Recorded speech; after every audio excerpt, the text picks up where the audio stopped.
నమస్కారం వార్తలకు స్వాగతం. ముందుగా ముఖ్యాంశాలు. చైర్మన్ పదవి కోసం 40 లక్షలు తీసుకుని ఒక దళిత మహిళను మోసం చేసి ఆమెను రోడ్డున పడేసిన మంత్రి ఆర్కే రోజా. ఆ దళిత మహిళకు జగన్ ఎలా న్యాయం చేస్తారో చెప్పాలి డిమాండ్ చేసిన నగిరి నియోజకవర్గ టీడీపీ ఎమ్మెల్యే అభ్యర్థి గాలి భానుప్రకాష్. 18 సంవత్సరాలు నిండిన ప్రతి ఒక్కరూ ఓటరుగా నమోదు చేసుకోవాలి. ఓటు హక్కు పొంది 100% ఓటు హక్కును వినియోగించుకోవాలి పేర్కొన్న తిరుపతి జిల్లా కలెక్టర్ వెంకటరమణారెడ్డి. సత్ఫలితాలను ఇస్తున్న మొబైల్ హంట్ అప్లికేషన్ సేవలు. ఈ అప్లికేషన్ ద్వారా భారీగా మొబైల్ ఫోన్లు రికవరీ వెల్లడించిన తిరుపతి జిల్లా ఎస్పీ పరమేశ్వర్ రెడ్డి. విద్యుత్ ఛార్జీల పెంపు, ప్రజాభిప్రాయ సేకరణ పేరుతో జరిగే మోసాన్ని గుర్తించి రాష్ట్ర ప్రజలంతా బహిష్కరించాలి పిలుపునిచ్చిన రాయలసీమ పోరాట సమితి కన్వీనర్ నవీన్ కుమార్ రెడ్డి. వార్తల్లోని వివరాలు. బాబు షూరిటీ భవిష్యత్కు గ్యారంటీ కార్యక్రమంలో భాగంగా పుత్తూరు మున్సిపాలిటీ 22వ వార్డులో నగిరి నియోజకవర్గ తెలుగుదేశం పార్టీ ఎమ్మెల్యే అభ్యర్థి గాలి భానుప్రకాష్ పర్యటించారు.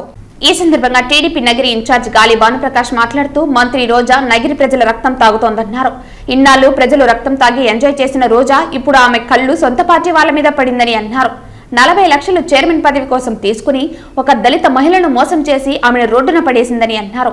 అన్నదమ్ములతో కలిసి నగిరిని విభజించి దోచుకుంటోందని అన్నారు. అవినీతి తప్ప నగిరిలో అభివృద్ధి శూన్యమన్నారు. ఆ దళిత మహిళకు జగన్ ఎలా న్యాయం చేస్తారో చెప్పాలన్నారు. ఇవాళ నగిరికి ఒక పెద్ద గుదిబండ్లా తరైంది రోజా. ఆమె చేష్టలు చూస్తుంటే ప్రజలు కూడా విసిరిపోతున్నారు. ఇంత చీప్గా కూడా బిహేవ్ చేస్తుందా ఒక ఎమ్మెల్యే అనేది సభ్య సమాజం కూడా అసహించుకునే పరిస్థితి వాళ్ళు కనబడతా ఉంది. నగిరి కాన్స్టిట్యున్సీలో ఒక దళిత మహిళ దగ్గర 40 లక్షల రూపాయలు తీసుకొని పదవి చూపించేసి 40 వసూలు చేసిన ఘనకార్యం ఏంటంటే ఘన చరిత్ర అంటే ఏమికే దక్కింది. అది 80 లక్షలు వసూలు చేసి 40 లక్షలు ఇస్తే 3 విడతలుగా ఆమెకి పదవి ఇస్తా అని చెప్పి ఇవాళ ఆమెకి ఎగనామం పెట్టి తిరిగి డబ్బులు ఇమ్మంటే ఆమెను చంపేస్తాం కొట్టేస్తాం అని చెప్పి ఇచ్చేస్తూ ఉంటే ఇంకా ఆమె దాన్ని బట్టి అర్థం చేసుకోవచ్చు ఆమె నీతి ఏంది జాతి ఏంది అనేది. ఇంకా లంకకు తగ్గ బొంతలాగా జగన్కి ఏమి దొరికింది. ఆ పార్టీలో వీళ్ళు తప్పి ఇంకెవరుంటారు? అంతా కూడా వీధి కూడా జోబు కొట్టేవాడి నుంచి గజ దొంగ దాకా అంతా ఆ పార్టీలో ఉన్నారు. ఏది చూసినా దోపిడీయే. సహజ వనరులు ఏదైనా చూడండి, ఇసుక కానీ మట్టి కానీ గుల్ల కానీ ఏది చూసినా మొత్తం కూడా పక్క రాష్ట్రాలకు తరలిపోతూ ఉంది. ఈమె ఆమె చేష్టలు చూస్తుంటే నగిరి ప్రజలు అసలు నిజం చెప్పాలంటే విసిగిపోయారు, బేసారిపోయారు. ఏందిరా బాబు ఏం తెచ్చిపెట్టుకుని నెత్తి మీద మన గురించి ఏమనుకుంటారని చెప్పే పరిస్థితి ఇక్కడ నగిరిలో కనపడుతోంది. ఏ ఇంటికి పోయినా ఏ వాడకి పోయినా కూడా ఎప్పుడు రాబాబు ఎలక్షన్ వస్తుంది, ఎప్పుడు ఏమైనా తరిగి కొడదాం అనే పరిస్థితి వాళ్ళు ప్రతి ఒక్క ఇక్కడ నగిరి ఓటరు వ్యక్తపరుస్తూ ఉన్నాడు. ఆమె ఖచ్చితంగా ఆమెకు న్యాయం చేయాలా, ఆమె డబ్బులు ఆమెకి తిరిగి ఇవ్వాలా, ఆమె చేసిన దానికి శిక్ష పడాలా. ఎందుకంటే దీనికి అసలు నిజంగా జగన్మోహన్ రెడ్డికి నీతి నిజాయితీ అని చెప్తాడు కదా, ఏదో ఊత పదాలలాగా. ఆయన ఏదో పెద్ద అంటే నిజం చెప్పాలంటే కట్టిగా పేదరికంలో ఉన్నట్టు మాట్లాడుతుంటాడు. ఆయన నాకు మీడియా లేదంటాడు. అంటే చెవులో పువ్వు పెట్టినారా కాలీఫ్లవర్ పెట్టినారా అని ఏమనుకుంటున్నాడు జనాలను అసలుకైనా? సాక్షి ఏంది, సాక్షి టీవీ ఎవరిది, సాక్షి పేపర్ ఎవరిది, ఇవన్నీ పెట్టుకొని నాకు పేపర్ లేదంటాడు. ఏమనుకుంటున్నాడు, జనాలు ఏమనుకుంటున్నాడు? దీన్ని బట్టి చెప్పచ్చు ఆయన నిశ్శబ్దత ఎంత ఉందో, ఆయన చెప్పే మాటలకి ఎంత మనం వాల్యూ ఇవ్వాలన్నది. ఆ రోజు ఏమన్నాడు, మద్యపాన నిషేధం చేయకుండా ఓటు కూడా అడగనని చెప్పాడు. సిపిఎస్ రద్దు చేస్తా అన్నాడు. ఇలా చెప్పుకుంటూ పోతే కోకొల్లలు ఆయన చెప్పిన ఒక్క వాగ్దానం కూడా వాళ్ళు నిలబెట్టుకున్న పరిస్థితి ఎక్కడా లేదు. మంత్రి రోజా అన్న కుమారస్వామికి తాను డబ్బు ఇచ్చినా తెదేపా నాయకుల ప్రోత్సాహంతో ఆరోపణలు చేసినట్లు చెప్పడం దారుణమని కౌన్సిలర్ భువనేశ్వరి తెలిపారు. తను చేసిన ఆరోపణలపై పుత్తూరు మున్సిపల్ చైర్మన్ ఇతర సభ్యులు ఖండించడాన్ని తప్పుపట్టారు. మంత్రి రోజా సభ్యులు మంచివారైతే తనకు పదవి ఇవ్వాలని, లేని పక్షంలో బ్యాలెన్స్ మొత్తాన్ని తిరిగి ఇవ్వాలని డిమాండ్ చేశారు. 40 లక్షల్లో 13 లక్షలు పోను మిగిలిన మొత్తం చెల్లించాలని కోరారు. కొంతమంది తమ స్వార్థం కోసం తప్పుడు వ్యాఖ్యలు చేయటం మంచిది కాదన్నారు. ప్రెస్ మీట్ పెట్టిన తర్వాత చైర్మన్ హరి గారు వచ్చి, పుత్తూరు మున్సిపాలిటీకి సంబంధించి పుత్తూరు చైర్మన్ హరి గారు వచ్చి ఇక్కడ నేను చెప్పేదన్నీ అవాస్తవాలు, వాళ్ళు ఎటువంటి డబ్బులు, భువనేశ్వరి గారు ఎటువంటి డబ్బులు ఇవ్వలేదు, మేడం గారికి 40 లక్షలు ఇవ్వలేదు అని చెప్పి టీడీపీ వాళ్ళతో కుమ్మక్కైపోయి ఆమె ఆ విధంగా ప్రవర్తిస్తూ ఉంది అని చెప్పారు. మేము రాజశేఖర రెడ్డి గారు ఉన్నప్పటి నుంచి ఉన్నాము నా పార్టీలో, టీడీపీ వాళ్ళతో కుమ్మక్కై నేనైతే చెప్పలేదు. మీ మీద నేను కనీస ఒక మాట అంటూ కూడా నేను మాట్లాడలేదు. కానీ ఇప్పుడు కూడా మాట్లాడదలుచుకోలేదు. మీరు ఇచ్చింది అవాస్తవం అంటున్నారు కదా, నేను అన్నీ నిరూపించుకున్నాను, నేను సాక్ష్యాధారాలతో ఎత్తి పెట్టినాను కదా. మీరేదైనా నేను కుమ్మక్క అయినట్టు ఎవరితోనా కలిసినట్టు మీరేదైనా సాక్ష్యాధారాలు ఉంటే పెట్టి మాట్లాడండి, తర్వాత నేను దానికి సమాధానం చెప్తాను. నా దగ్గర డబ్బులు తీసుకుని వీడియో పెట్టాను, మా ఇంటికి వచ్చి డబ్బులు తీసుకొని అతను అన్న తీసుకున్నానని చెప్పింది కూడా సాక్ష్యాధారాలతో సహా రుజువులు చేసి పెట్టి మీకు చూపించాను. అదేదైనా ఉంటే నాకు చెప్పండి, నేను మాట్లాడతాను మీతో. ఇంకోటి సత్య అనే అతను, నేను వ్యాపారం నిమిత్తం ఆమె దగ్గర డబ్బులు తీసుకున్నాను. నేనైతే నా అప్పు కోసం కాదు, పదవి కోసం ఇయ్యలేదు అనేసి అని అన్నాడు. మీ సమక్షంలోనే నేను అతను చెప్పించినాను, మీ మీడియా సమక్షంలోనే అతను కాల్ రికార్డు ఉందన్న, ఆ సాక్ష్యం కూడా మీకు నేను ఇస్తాను. చూడండి, 40 లక్షలకు ఇచ్చినావు, నాకేం సంబంధం ఉంది, వాళ్ళకి కదా నువ్వు ఇచ్చినావు డబ్బులు, నువ్వు ఇచ్చినావు, నేను తీసుకుపోయి ఇచ్చినాను, మధ్యలో నన్ను అడిగితే ఎందుకు, నాకెందుకు ఫోన్ చేస్తారని చెప్పి ఆడియో రికార్డు కూడా మీకు ఇస్తాను. నేను ఇప్పుడు వినండి, సాక్ష్యాధారాలతో సహా నిరూపిస్తానన్న. నేను అతను ఏదో నోటు మాటలు చెప్పి ఇక్కడ వచ్చి నిజాలని అబద్ధాలని చెప్తే మాత్రం నేనైతే ఒప్పుకోదలుచుకోలేదు. సాక్ష్యాలు చూపించమని చెప్పండి. అటు కూడా ఇంకోటి, నేను ఇంటికి పోయినాక ప్రెస్ మీట్ పెట్టేసి ఇంటికి పోయిన తర్వాత నువ్వు ఎందుకు పోయినావు ప్రెస్ మీట్కి? మేము ఇచ్చేసి ఉంటాం కదా డబ్బులు అంటే, అక్కడ నువ్వు కుమారస్వామి దగ్గరికి ఇప్పుడు నువ్వు కుమారస్వామి రెడ్డికి తీసుకొని నేనే తీసుకున్నాను కదా అని అన్నా మాట్లాడాలి కదా. అతను కుమారస్వామి రెడ్డి దగ్గర కాదు కదా, నువ్వు డబ్బులు నేనేం కదా తీసుకున్నాను, నువ్వెందుకని వాళ్ళ వ్యాపార నిమిత్తం ఎత్తుకున్నాను కదా అని వాళ్ళ పేరన్నా నా దగ్గర ప్రస్తావించుండాలి కదా. నువ్వు ఆ విషయం ఎందుకు చెప్పడం లేదు? ఇప్పుడైనా అడుగుతున్నా నేను, ఊరికే అవాస్తవాలంతా మాట్లాడద్దండి. సాక్ష్యాధారాలు ఏదైనా ఉంటే చూపించండి. నేను సాక్ష్యాలతో నిరూపించినాను, మీరు నా దగ్గర డబ్బులు తీసుకునేది వాస్తవము. నాకు 40 లక్షల రూపాయలు రావాలి, ఖచ్చితంగా రావాలి. నేను ప్రమాణం చేసేదాన్ని కూడా సిద్ధంగా ఉన్నాను. రోజా మేడం కానీ నాకు చైర్మన్ పదవి ఇస్తానని చెప్పి, నా కుమారస్వామి అన్న కానీ మా రోజా మేడం కానీ నాకు మాట ఇవ్వలేదని చెప్పండి. ఈ విషయం నియోజకవర్గం అంతా తెలుసు, ఎవరు చైర్మన్ అని చెప్పి అనుకున్నారనేది నియోజకవర్గం అంతా చెప్పు. నేను డబ్బు ఇచ్చింది కూడా నియోజకవర్గం అంతా తెలుసు. 18 సంవత్సరాలు పైబడిన అందరూ ఓటు హక్కు పొంది 100% ఓటు హక్కును వినియోగించుకోవాలని తిరుపతి జిల్లా కలెక్టర్ వెంకటరమణారెడ్డి పేర్కొన్నారు. గురువారం ఉదయం స్థానిక కచ్చిపి కళాక్షేత్రం నందు నగరపాలక సంస్థ కమిషనర్ మరియు ఈఆర్జీఓ హరిత, ఆర్జీఓలు మరియు ఈఆర్ఓలతో కలిసి 14వ జాతీయ ఓటర్ల దినోత్సవం కార్యక్రమంలో ముఖ్య అతిథిగా పాల్గొన్నారు. ఈ సందర్భంగా జిల్లా కలెక్టర్ మాట్లాడుతూ 1950 సంవత్సరంలో ఎన్నికల సంఘం ఏర్పాటు అయిందని, 2011 సంవత్సరం నుండి ప్రతి సంవత్సరం జనవరి 25న జాతీయ ఓటర్ దినోత్సవం జరుపుకుంటున్నామని తెలిపారు. 18 సంవత్సరాలు పైబడిన అందరూ ఓటు హక్కును పొంది 100% ఓటు హక్కును వినియోగించుకోవాలన్నారు. రాజ్యాంగం మనకు కల్పించిన హక్కులు అన్నిటికంటే ముఖ్యమైనది ఓటు హక్కు అని, ఓటు హక్కు సమాజానికి సంబంధించిందని తెలిపారు. ఓటు వల్ల నాకు ఏమి ఉపయోగం ఉందని అనుకోరాదని, మీరు ఎన్నుకుని ప్రభుత్వం మీ హక్కులను కాపాడే ప్రభుత్వంగా ఉండాలంటే అందరూ ఓటు హక్కును వినియోగించుకోవాలంటున్నారు. అంతకుముందు నగరపాలక సంస్థ కార్యాలయం వద్ద తిరుపతి ఆర్జీఓ తహసీల్దార్లతో కలిసి 14వ జాతీయ ఓటర్ దినోత్సవం సందర్భంగా ఓటరు నమోదు, ఓటు హక్కు వినియోగంపై ర్యాలీని జెండా ఊపి ప్రారంభించారు. అనంతరం కమిషనర్ మాట్లాడుతూ, ఇంకా ఓటరుగా నమోదు చేసుకోకుంటే వెంటనే ఓటరుగా నమోదు చేసుకోవాలని, ఓటర్ జాబితాలో మీ పేరు ఉందో లేదో చూసుకోవాలని, లేకపోతే 6 ఫారం ద్వారా నమోదు చేసుకోవచ్చని తెలిపారు. ఈ ర్యాలీ నగరపాలక సంస్థ కార్యాలయం నుండి కచ్చిపి కళాక్షేత్రం వరకు నిర్వహించిన ర్యాలీలో బిఎల్ఓలు, సచివాలయ, కళాశాల విద్యార్థులు తదితరులు పాల్గొన్నారు. ఈ కార్యక్రమంలో స్మార్ట్ సిటీ జీఎంవీఆర్ చంద్రమౌళి, ఆర్జీఓలు మరియు ఈఆర్ఓలు నిశాంత్ రెడ్డి, కిరణ్ కుమార్, చంద్రముని, రవిశంకర్ రెడ్డి, శ్రీనివాసులు, అర్బన్ తహసీల్దార్ వెంకటరమణ, ఏఈఆర్ఓ రమేష్ బాబు తదితర అధికారులు పాల్గొన్నారు. రాబోయేటువంటి 5 సంవత్సరాలకు నీకు వాయిస్ అనేది ఉండదు. ఈ ఓటు అనేది నువ్వు శబ్దం లేకుండా వేసేటువంటిది. కానీ నువ్వు ఎన్నుకున్నటువంటి ప్రభుత్వం ఏదైతే ఉంటుందో అది నీ హక్కులన్నింటినీ కూడా కాపాడేటువంటి ప్రభుత్వాన్ని నువ్వు ఎన్నుకునేటువంటి అవకాశం ఆ ఓటు హక్కు ద్వారా నువ్వు పొందగలుగుతావు. మనం అందరికి కావాల్సినటువంటి హక్కులను మనం పొందాలి. ఇక్కడ కులమో మతమో ఏమీ చూడకుండా, డబ్బును చూడకుండా ఎవరైతే ఓట్లు మనం అందరం వేయగలుగుతామో, 100% వేయగలుగుతామో, ఆ రోజు అద్భుతమైనటువంటి ప్రభుత్వాలు వస్తాయి. మనకు కావాల్సినటువంటి హక్కులన్నింటినీ కూడా మనం పొందేదానికి అవకాశం ఉంటుంది. నియోజకవర్గంలో బిఎల్ఓలందరూ అలాగే నగర ప్రజలందరూ కూడా ఓటర్లను చైతన్యపరిచే విధంగా మానవహారం అలాగే ర్యాలీ నిర్వహించడం జరిగింది. ప్రత్యేకంగా ఎవరైతే అర్హులై ఉండి ఇంకా ఓటర్గా నమోదు చేసుకోకున్నా కూడా ఇప్పుడు కూడా ఓటర్గా నమోదు చేసుకునే అవకాశం మనకు ఎలక్షన్ కమిషన్ అందిస్తుంది. ఆల్రెడీ తుది ఓటర్ల జాబితా ప్రచురించబడింది కనుక పౌరులందరూ కూడా ఓటరు జాబితాలో వారి పేరు ఉందో లేదో సరి చూసుకొని లేని వాళ్ళు ఇప్పటికైనా ఎన్రోల్ చేసుకోవాల్సిందిగా, అలాగే రాబోయే ఎన్నికల్లో కూడా ప్రతి ఒక్కరూ రాజ్యాంగం కల్పించినటువంటి ఓటు హక్కుని వినియోగం చేసుకుని ఓటర్గా పాల్గొనాలని విజ్ఞప్తి చేస్తున్నారు. విద్యుత్ ఛార్జీల పెంపు ఆలోచనను రాష్ట్ర ప్రభుత్వం ఉపసంహరించుకోవాలని, లేని పక్షంలో ప్రజా ఉద్యమం తప్పదని రాయలసీమ పోరాట సమితి కన్వీనర్ నవీన్ కుమార్ రెడ్డి హెచ్చరించారు.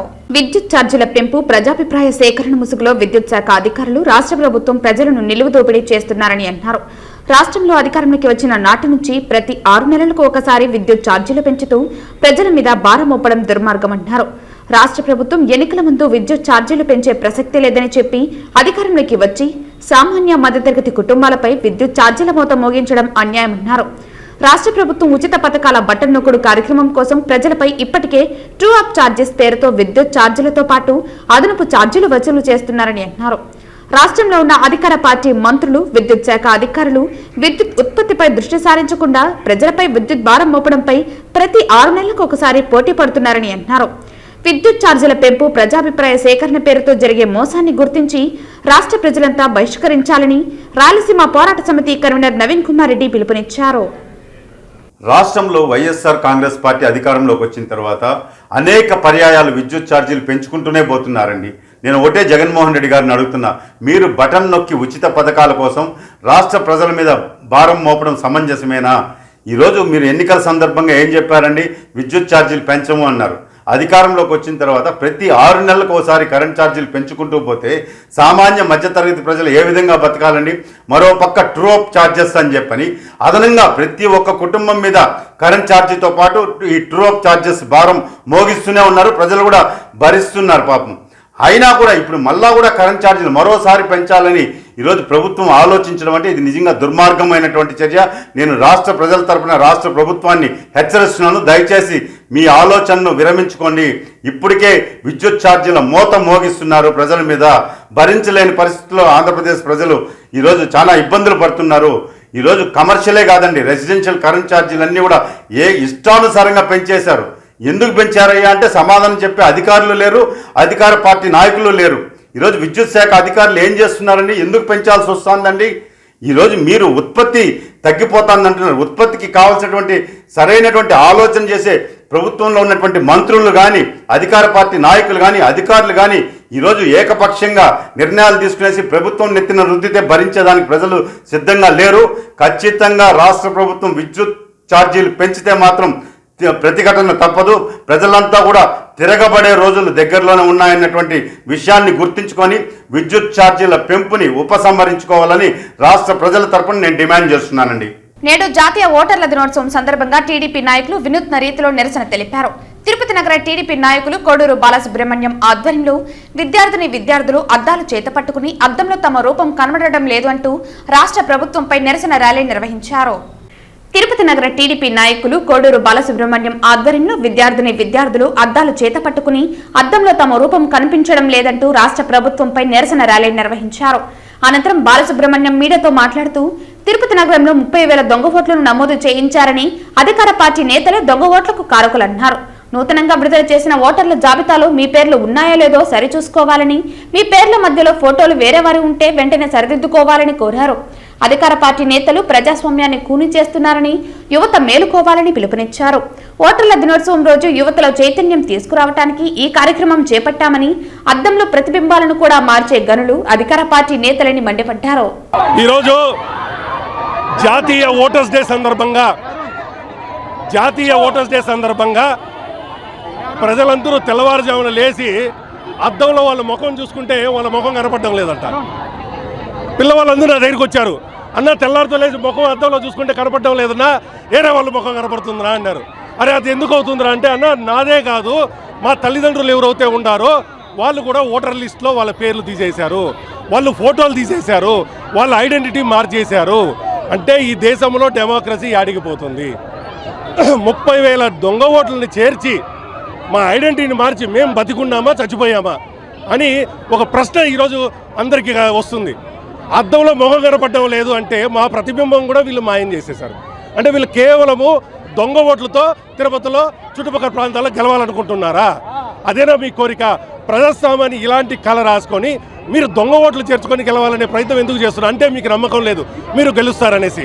దానికని ప్రతి ఒక్క తల్లిదండ్రుల్ని వాళ్ళ ఓటర్లను తీసేసి మీరు మీ వ్యక్తులు పెట్టుకుంటున్నారు, మీ ఐడెంటిటీ పెట్టుకుంటున్నారు. దీనికి ప్రజలందరూ నిరసన వ్యక్తం చేస్తున్నారు. నాకు తెలిసి డెమోక్రసీలో ఈ నిరసన ఎప్పుడు జరగలేదు. ప్రతి ఒక్కరు అసలు నేను ఉన్నానో బతికున్నానా లేదని అడిగే రోజు. కాబట్టి మేము ఒకటే డిమాండ్ చేస్తున్నాం. దానికి ఎవరైతే పరస్పరం వాళ్ళు ఇప్పుడు అడ్మినిస్ట్రేషన్ని వాళ్ళు ఒక నిర్ణయం తీసుకున్నారు. మేము పొలిటికల్ లీడర్ల పైన కూడా ఒక నిర్ణయం తీసుకోవాలంటున్నాము. ఖచ్చితంగా వాళ్ళని ఓటర్ లిస్టు ఎవరైతే ఈ విధంగా చేశారో వాళ్ళని ఎన్నికలకి అనర్హులుగా ప్రకటించండి.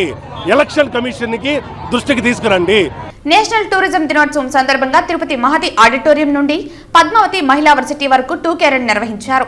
ఈ మ్యారథాన్లో అధికారులు మరియు విద్యార్థులు పాల్గొన్నారు. నేషనల్ టూరిజం డే ఈరోజు మనమందరము సెలబ్రేట్ చేసుకుంటున్నాము. ఈ టూరిజం డేని సెలబ్రేట్ చేసుకున్న ఔన్నత్యం ఏంటంటే, ముఖ్యంగా భారతదేశం చాలా భౌగోళికంగా చాలా విస్తారమైన దేశము. ఇక్కడ విభిన్న జాతులు, విభిన్న మతాలు, విభిన్న ప్రాంతాలు అందరూ ఉన్నారు. ఒక్కొక్క ప్రాంతానికి ఒక ఆచారం, ఓ ప్రాంతానికి ఒక విభిన్నత. కానీ అందరిలో మనమందరం భారతీయులమైన ఒక ఐక్యత, ఈ భావన ప్రతి ఒక్క భారతీయుల్లో ఉంది. ఈరోజు మనకు చిన్నప్పుడు ఒక సామెత చెప్పారు, ఊరు మార్చినా గాలి మారినా ఆరోగ్యం కుదురుకొడుతుందని. అలాగే ఆరోగ్యం, మానసిక ఆరోగ్యం కూడా ఊరు మారినా, వివిధ ప్రదేశాలు చూసినా, వివిధ మనస్తత్వాలను, వివిధ రకమైన పద్ధతులను చూసినప్పుడు మన మనస్సు, మన మేధస్సు కొంచెం పదుందేరుతుంది. అందుకనే ఈరోజు ఈ నేషనల్ టూరిజం ద్వారా మనం వివిధ ప్రాంతాలను దర్శించి ఆ ప్రాంతాల్లో ఉన్న విభిన్న పద్ధతులను తెలుసుకొని దానిలో ఉన్న మంచిని గ్రహించి అది మనలో మన అలవాటుగాను మన మార్చుకోగలిగితే మన యొక్క మూర్తిమత్వం అంటే పర్సనాలిటీ ఎన్రిచ్ అవుతుంది. ఆ ఎన్రిచ్ వలన మన హోలిస్టిక్ పర్స్పెక్టివ్ వస్తుంది. నేషనల్ టూరిజం డేగా సెలబ్రేట్ చేసుకుంటున్నాము. ఈ టూరిజం డిపార్ట్మెంట్ వాళ్ళు ఈరోజు మహతి ఆడిటోరియం నుంచి మహిళా యూనివర్సిటీ వరకు దగ్గర 1000 మంది స్టూడెంట్స్ తోటి అవేర్నెస్ క్యాంపెయిన్ లాగా తీసుకెళ్తున్నారు. ఈ మన ఇండియాకి ఈ టూరిజం ద్వారా ప్రతి సంవత్సరం $220 బిలియన్ ఇన్కమ్ మనకు వస్తూ ఉంది. డిఫరెంట్ టైప్స్ ఆఫ్ టూరిజం ఉన్నాయి. దీని గురించి అన్నీ ఎక్స్ప్లెయిన్ చేయడానికి రిసోర్స్ పర్సన్స్ అందరినీ ఇన్వైట్ చేశారు. మహిళా యూనివర్సిటీ ఆడిటోరియంలో ఈరోజు మార్నింగ్ 10 గంటల నుంచి 1 వరకు ఈ ప్రోగ్రాం జరుగుతున్నది. దీనిలో పాల్గొన్న విద్యార్థులు మరియు ఇక్కడికి వచ్చిన అధికారులకు అందరికీ నా కృతజ్ఞతలు. ఈ కార్యక్రమం జయప్రదంగా కొనసాగాలని నేను ఆకాంక్షిస్తున్నాను. మొబైల్ హంట్ అప్లికేషన్ ద్వారా 8 విడతల్లో సుమారు 4,73,40,000 రూపాయల విలువ చేసే మొత్తం 2,630 మొబైల్ ఫోన్లు రికవరీ చేయడం జరిగిందని తిరుపతి జిల్లా ఎస్పీ పరమేశ్వరరెడ్డి వెల్లడించారు. ఈ సందర్భంగా తిరుపతి జిల్లా ఎస్పీ పరమేశ్వరరెడ్డి మాట్లాడుతూ, గత నెల వ్యవధిలో మొబైల్ హంట్ ద్వారా 72 లక్షల రూపాయల విలువ గల 400 మొబైల్ ఫోన్లు రికవరీ చేసి 72 లక్షల రూపాయల విలువ గల 400 మొబైల్ ఫోన్లను సైబర్ నెట్ పోలీసులు రికవరీ చేశారని తెలిపారు. Central equipment identity register portal పై ప్రజలకు విరివిగా అవగాహన కార్యక్రమం చేపడతామన్నారు. మొబైల్ హంట్ అప్లికేషన్ ద్వారా 8 విడతల్లో సుమారు 4,73,40,000 రూపాయల విలువ చేసే మొత్తం 2,630 మొబైల్ ఫోన్లు రికవరీ చేయడం జరిగిందని తెలిపారు. పర్యాటక ప్రాంతాల్లో యాత్రికులు తమ వస్తువుల పట్ల అప్రమత్తంగా ఉండాలన్నారు. తిరుపతి జిల్లాలో గత సంవత్సర కాలంలో మొబైల్ హంట్ అనే వాట్సాప్ గ్రూప్ కూడా క్రియేట్ చేసి ఎవరైతే పిలిగ్రిమ్స్ కానీ తిరుపతి జిల్లా వాసులు కానీ తమ మొబైల్ ఫోన్ పోగొట్టుకుంటేనే దానికి మెసేజ్ చేస్తే మనం వాళ్ళ కంప్లైంట్ రిజిస్టర్ చేయడం, అలాగే సెంట్రల్ ఎక్విప్మెంట్ ఐడెంటిటీ రిజిస్టర్ అనేది సెంట్రల్ గవర్నమెంట్ వాళ్ళు కల్పిస్తున్న సదుపాయం ఉపయోగించుకొని వాళ్ళ మొబైల్ ఫోన్స్ ఎక్కడైనా పోగొట్టుకుంటే దాంట్లో రిజిస్టర్ చేయడం కానీ, తద్వారా వచ్చిన కంప్లైంట్స్ అన్నీ కూడా మనం పరిశీలించి వాళ్ళని మ్యాక్సిమం రికవర్ చేయడం జరుగుతుంది. ఇప్పటి వరకు మనం గత నెల కాలంలోనే 400 మొబైల్ ఫోన్స్ రికవర్ చేసి సుమారు 72 లక్షల విలువైన మొబైల్ ఫోన్స్ ఇవి. ఇవన్నీ కూడా రికవరీ చేసి వాటి ఓనర్స్ అందరికి కూడా బై పోస్ట్ కానీ బై హ్యాండ్ కానీ ఇవ్వడం జరుగుతుంది. సో ఈ WhatsApp hunt, mobile hunt WhatsApp group ఏదైతే వాట్సాప్ నెంబర్ ద్వారా మనం ఈ సేవలు అందిస్తున్నాం, అలాగే CEIR central equipment identity register ద్వారా ఇప్పటి వరకు మనం 7 విడతల్లో సుమారు 2230 ఫోన్స్, వాటి విలువ వచ్చి 4 కోట్ల రూపాయలు సుమారు. ఈ 8వ విడతలో 400 ఫోన్స్ 72 లక్షలు, మొత్తం కలిపి 2630 మొబైల్ ఫోన్స్ రికవర్ చేసి 4,73,40,40,000 రూపాయలు విలువైన మొబైల్ ఫోన్స్. ఇవన్నీ కూడా వాళ్ళ ఓనర్స్ ఎవరైతే బాధితులు ఉన్నారో వాళ్ళందరికీ కూడా వాళ్ళ డిఫరెంట్ కొరియర్ సర్వీసెస్ స్వచ్ఛందంగా ముందుకు వచ్చి ఈ కార్యక్రమంలో వాళ్ళు కూడా పాల్పంచుకుంటున్నారు. సో కొరియర్ ద్వారా వాళ్ళ ఇంటికి కానీ లేకపోతే లోకల్ పీపుల్ అయితే వాళ్ళు వచ్చి మా ఆఫీస్లో హ్యాండ్ ఓవర్ చేసుకోవడం జరుగుతుంది. ప్రపంచ ఖ్యాతిగాంచిన శ్రీ వెంకటేశ్వర స్వామి టీటీడీ పురాతన భవనాలను కూలగొట్టి తిరిగి నిర్మించే కోణంలో వచ్చే కమిషన్ల ద్వారా స్థానిక శాసనసభ్యులు ఆయన వారసుల్ని తిరుపతి ఎమ్మెల్యేగా గెలిపించుకోవాలని పక్కా ప్లాన్తో ముందుకు నడుస్తున్నారని తెలుగుదేశం పార్టీ నేత పట్టికుంట శంకర్ నారాయణ తీవ్ర స్థాయిలో ఆరోపణలు చేశారు. తిరుపతి ప్రెస్ క్లబ్ లో గురువారం మీడియా ముందు తెలుగుదేశం నాయకులతో కలిసి ఆయన మాట్లాడుతూ రైల్వే స్టేషన్ వెనుక ఉన్న 2వ సత్రంను కూల్చేసి 400 కోట్ల పైచులకు నూతన భవన నిర్మాణంను పక్కా ప్రణాళిక ప్రకారం చేపట్టారని తెలిపారు. 130 సంవత్సరాల క్రితం కట్టిన మహతి వద్దనున్న ఎస్పీ ఆఫీస్ కన్నా తక్కువ 60 సంవత్సరాల ముందు నిర్మించిన 2వ సత్రంను కూల్చివేయటం పట్ల నిప్పులు చెరిగారు. ఈ విషయంపై తాము టీటీడీ నిధుల పరిరక్షణకై ముందుకు సాగుతామని, భక్తులతో కలిసి పోరాడతామని తెలియజేశారు. టీటీడీ పురాతన భవనాలను కూలగొట్టి తిరిగి నిర్మించే కోణంలో వచ్చే కమిషన్ల ద్వారా స్థానిక శాసనసభ్యులు ఆయన వారసుల్ని తిరుపతి ఎమ్మెల్యేగా గెలిపించుకోవాలని చూస్తున్నారని విమర్శించారు. బ్రహ్మాండంగా ఉండే ఒక బిల్డింగ్ ని కూల్చడంలో మొదటి భాగంగా ఈరోజు 418 కోట్ల రూపాయలు ఖర్చు చేయడానికి ఇలాంటి బిల్డింగ్లు కొట్టేసి న్యూ బిల్డింగ్ కడుతూ 15 నుంచి 20% కమిషన్, అంటే 1 కోటికి 20 లక్షల రూపాయలు. ఎవరికి తెలియదు, టీటీడీలో సమాచార హక్కు చట్టం లేదు, దాని ద్వారా ఎవరు కనుక్కోలేకపోయినారు. నేను శ్రీవారి భక్తుడిగా, తిరుపతి వాసిగా, తిరుపతి తెలుగుదేశం పార్టీ అధ్యక్షుడిగా 1 నెల రోజులు అంటే 29 డిసెంబర్న వీళ్ళు భూమి పూజకు పూనుకున్నారు.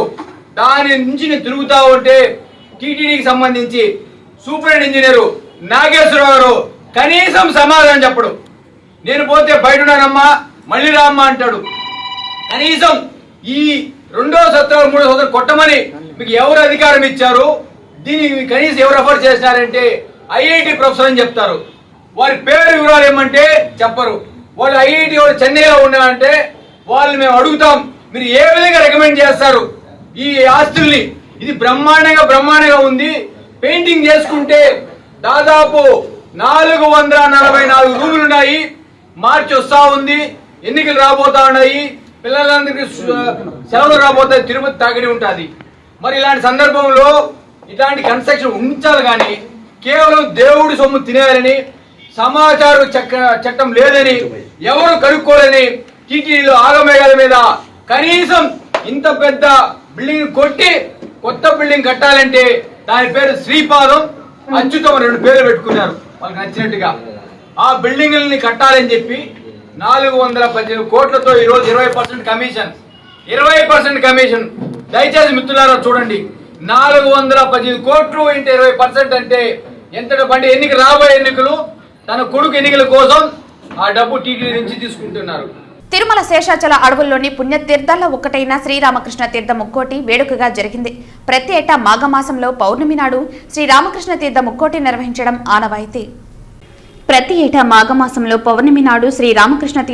నిర్వహించడం ఆనవాయితీ. శ్రీరామకృష్ణ మహర్షి తపోలంలో ఈ పుణ్యతీర్థాన్ని సృష్టించినట్లు పురాణాల ద్వారా తెలుస్తోంది. శ్రీవారి ఆలయం నుంచి అర్చక సిబ్బంది మంత్రోచ్చరణ చేసుకుంటూ ఊరేగింపుగా బయలుదేరి ఉదయం 9 గంటలకు శ్రీరామకృష్ణ తీర్థానికి చేరుకున్నారు. అక్కడ కొలువై ఉన్న శ్రీరామచంద్రమూర్తి, శ్రీకృష్ణ భగవానుల విగ్రహాలకు పాలు, పెరుగు, చందనం తదితర సుగంధ ద్రవ్యాలతో విశేషంగా అభిషేకం చేశారు.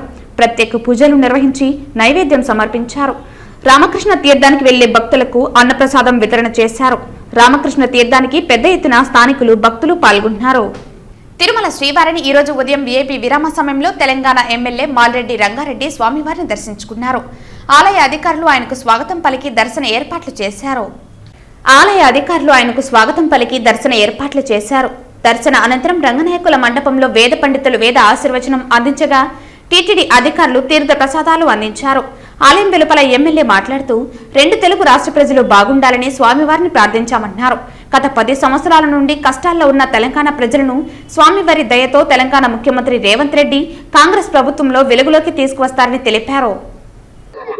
ఈరోజు వెంకటేశ్వర స్వామి దర్శనానికి వచ్చిన సందర్భంలో తెలుగు ప్రజలు తెలుగు రాష్ట్రాల్లో సుఖ సంతోషాలతో ఉండాలని, వాళ్ళందరూ నీ భగవంతుడు చల్లగా చూడాలని మాత్రమే కోరుకున్నాం. మేమంతా కూడా తెలంగాణ రాష్ట్రంలో గడిచిన 10 సంవత్సరాల నుంచి కష్టాల్లో ఉన్న ప్రజలను వెలుగులోకి తీసుకొచ్చాం. భగవంతుడు వెలుగులోకి తీసుకొచ్చి ఇచ్చాడు. వాళ్లకు సరి అయినటువంటి పాలన అందించడానికి మా ముఖ్యమంత్రి రేవంత్ రెడ్డి గారి నాయకత్వంలో తెలంగాణ రాష్ట్రం రాబోయేటువంటి 10 సంవత్సరాల్లో పోయిన వెనుకతనం ముందుకు తీసుకురావడానికి ప్రయత్నం చేస్తాం. తిరుమల శ్రీవారిని ఈ రోజు ఉదయం వీఐపీ విరామ సమయంలో టీచర్స్ ఎమ్మెల్సీ చిరంజీవిరావు మరియు రఘువర్మ దర్శించుకున్నారు.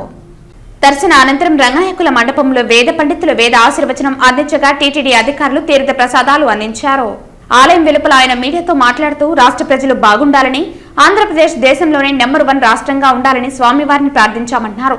కాలినడకన వచ్చే భక్తులకు మరిన్ని సౌకర్యాలు కల్పించాలని, గతంలో ఉన్న మాదిరిగానే నడక మార్గంలో వచ్చిన భక్తులకు దర్శనం టికెట్లు కల్పించాలని ఆయన డిమాండ్ చేశారు.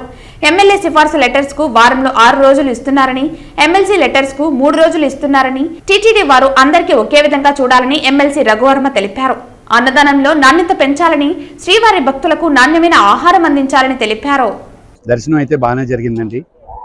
రాష్ట్ర ప్రజలు రాష్ట్రం సర్వతోముఖాభివృద్ధి జరగాలని, ఆంధ్రప్రదేశ్ ప్రజలకి మంచి జరగాలని, భారతదేశంలో ఆంధ్రప్రదేశ్ ప్రథమ స్థానంలో ఉండాలని స్వామివారిని రాష్ట్ర ప్రజలందరి తరఫున మేము కోరుకోవడం జరిగింది. రాష్ట్రంలో గ్రాడ్యుయేట్స్ కానీ ఉపాధ్యాయులు కానీ ప్రభుత్వ విధానాల పట్ల వారు ఆల్రెడీ ఒక అభిప్రాయంతో ఉన్నారు.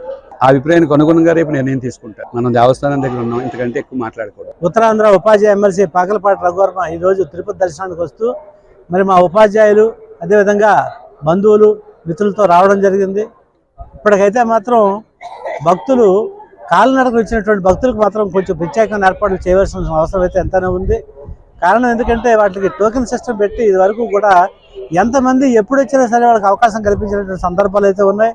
కానీ ఇప్పుడున్నటువంటి పరిస్థితుల్లో సుదూర ప్రాంతాల నుంచి భక్తులు మాత్రం కొన్ని సౌకర్యాలు మాత్రం లాభభూయిష్టంగా అయితే మాత్రం ఉన్నాయి. దీన్ని దేవస్థానం వారు ఒక మంచి పద్ధతిలో ఆలోచించి వారికి మంచి ఏర్పాట్లు చేస్తే భక్తులు ఆనందిస్తారు, ఆ స్వామివారిని దర్శించుకునే అవకాశం ఏర్పడుతుంది. మరి అదేవిధంగా ఎమ్మెల్యేలకు ఏంటంటే సిఫార్సు లెటర్ అనేవి మరి ఆ వారానికి 6 రోజులు ఇస్తూ ఉన్నారు. ఎమ్మెల్సీలకు మాత్రం ఏంటంటే ఓన్లీ 3 రోజులు 4 రోజులు ఇస్తున్నారు. ఇది కరెక్ట్ కాదు. మరి అందరినీ సమాన పద్ధతిలో చూడాల్సిన అవసరం అయితే ఈ దేవస్థానానికి అయితే ఉందని చెప్పి, ఎగ్జిక్యూటివ్ కమిటీకి అయితే ఉందని చెప్పి తెలియజేసుకుంటూ మరి అన్నప్రసాదాలు కూడా కొంతవరకు కూడా మెరుగుపరచాల్సిన అవసరం అయితే ఉంది.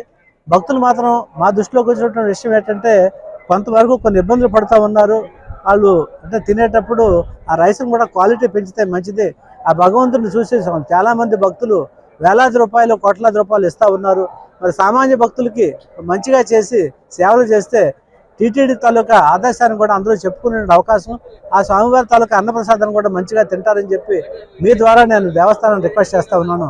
తిరుమల శ్రీవారిని పలువురు ప్రముఖులు దర్శించుకుని మొక్కులు చెల్లించుకున్నారు. తిరుమల శ్రీవారిని ఈ రోజు ఉదయం వీఐపీ విరామ సమయంలో తిరుపతి ఎంపీ గురుమూర్తి, యాక్టర్ డానియల్ బాలాజీ, మాజీ ఐజీ ప్రభాకర్ రెడ్డి వేరువేరుగా దర్శించుకున్నారు. వీరికి ఆలయ అధికారులు స్వాగతం పలికి దర్శన ఏర్పాట్లు చేశారు.